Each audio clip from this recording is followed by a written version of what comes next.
3 ways this backflipping black figure skater changed sports forever.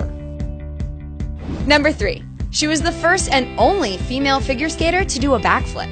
French figure skater Saria Bonali dominated figure skating in the late 80s and 90s by being the first and only woman in the sport to complete a very illegal and dangerous backflip. And she's also the only person in history to pull off what they call a Bonali, which involves not only a hard-to-do backflip, but also splits in the air and the skater landing on one foot. Backflip, totally illegal in competition. She first completed the move on broadcasted television at the 1998 Olympics. It was a last resort after failing to complete her routine due to a leg injury from the day before. Only 3 other figure skaters in history have been able to do the very dangerous backflip, all of them men, by the way, but they all landed on both feet and did not do a split in the air like Bonali.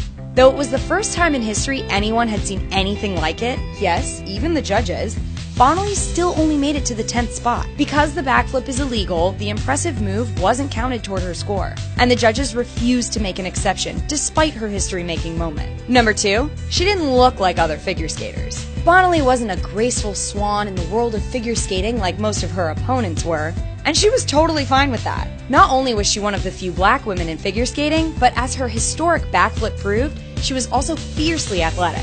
Bonali was known for preferring athleticism over artistry. She had a strong, muscular figure and would always prefer harder tricks over choreography.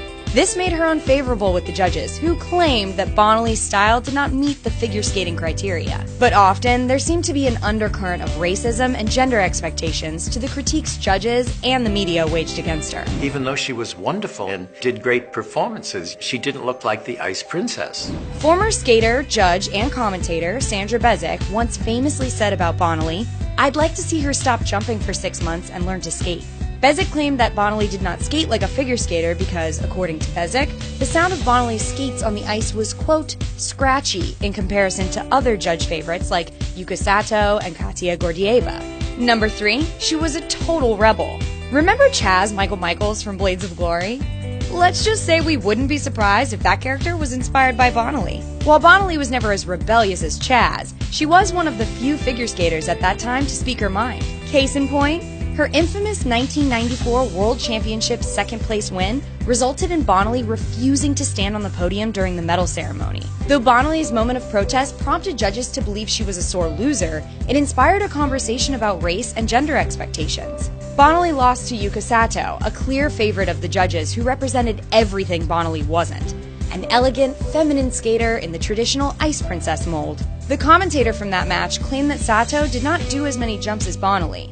Sato won the majority of her points for artistry, while most of Bonali's points came from jumps and moves. Bonali, who now coaches in Minnesota, recently told the podcast Radiolab that she does not believe her shaky figure skating career had to do with racism.